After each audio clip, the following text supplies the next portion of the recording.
Now, the Enforcement Directorate has arrested Amit Katyal, an alleged associate of RJD chief Lalu Prasad and his son Tejasvi Yadav in connection with a money laundering investigation into the alleged land for jobs scam case, officials have reported. He was detained by the agency and arrested.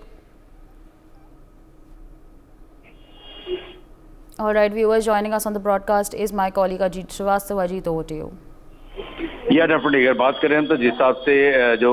Amit Katyal की गिरफ्तारी हुई है कल शाम में पूछताछ के बाद से लगातार अमित कत्याल 2 महीनों से ईडी को चकमा दे रहा था, बार बार बचने की कोशिश कर रहा था, लेकिन लगातार रडार पे थी, क्योंकि बात यह था कि टोटल मनी लॉन्ड्रिंग का जो डिफेंस कॉलोनी में मकान था तेजस्वी यादव का, उसमें इसी की कंपनी यानी एके इन्फो सिस्टम, इसके थ्रू पूरे पैसे की मनी लॉन्ड्रिंग कर और जो पैसे लैंड फॉर जॉब के मामले में इस्तेमाल होता उसके पैसे को इस्तेमाल करके यहाँ पर फ्लैट में लगाया गया था। यानी जिस हिसाब से ये पूरे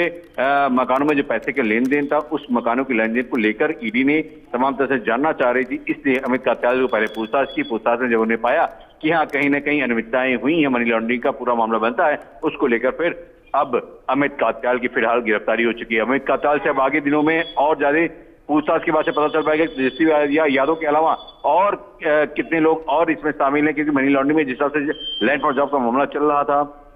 जो पैसे आ रहे थे उसके से क्या इतने ही पैसे जो थे संख्या क्या यही 523 करोड़ से ऊपर थे या फिर कुछ और थे। इन तमाम मसलों को लेकर फिलहाल ईडी अब सख्ती से पूछताछ करेगी और साथ ही साथ जानने की कोशिश करेगी क्या ये डिफेंस कॉलोनी का जो पूरा ये मकान है, इसके अलावा कुछ और जो लैंड थे उसमें इस कंपनी ने कितने और ज्यादा ट्रांजेक्शन किए थे। उन तमाम मसलों के साथ ईडी अब अमित कत्याल से इन तमाम सवालों के जवाब तलाशेगी और तमाम जवाब तलाशने के बाद से फिर ये शिकंजा कहीं न कहीं अब तेजस्वी यादव पे भी कसता हुआ आने वाले भविष्य में दिखाई दे रहा है। तो साफ तौर पर है कि लालू प्रसाद यादव उनके परिवार की फिर से मुसीबतें एक बार फिर बढ़ती हुई नजर आ रही हैं। आने वाले समय में अगर अमित कत्याल ने पूरी तरह साथ दिया और अगर वो पूरी बातें साझा करते हैं तो कहीं ना कहीं आने वाले समय में चाहे लालू प्रसाद यादव या तेजस्वी यादव हो या मीसा भारती हो, इस सभी पर अब ईडी की निगाहें तेज हो जाएंगी और आने वाले समय में लगातार जो तेजस्वी भाई बचते नजर आ रहे हैं उनसे भी अब सख्ती से ईडी पूछताछ कर सकेगी और कहीं ना कहीं ईडी के शिकंजे जो है उसमें शिकंजे में कसते हुए जरूर ये तेजस्वी यादव और उनके परिवार के लोग आने वाले वक्त में दिखाई दे सकते हैं। लेकिन फिलहाल अमित कत्याल की गिरफ्तारी के बाद से ईडी आश्वस्त हो चाहती है कि तमाम तरह से जो मनी लॉन्ड्रिंग पूरा मामला हुआ है उसको लेकर और कड़ियों को जोड़ते हुए सख्त से सख्त जो भी लोग शामिल हैं उस पर कार्रवाई की जा सके। तो ये कोशिश उनकी है कि वहां तक पहुंचे और कार्रवाई करने की पूरी तरह से कवायद पूरी हो सके, इसलिए अमित कत्याल से पूछताछ अभी जारी है। जिस हिसाब से आज उनको प्रोड्यूस किया जाएगा, प्रोड्यूस करने के बाद से फिर से उनको अपनी रिमांड में लेकर चाहती है ईडी की पूछताछ करके तमाम इस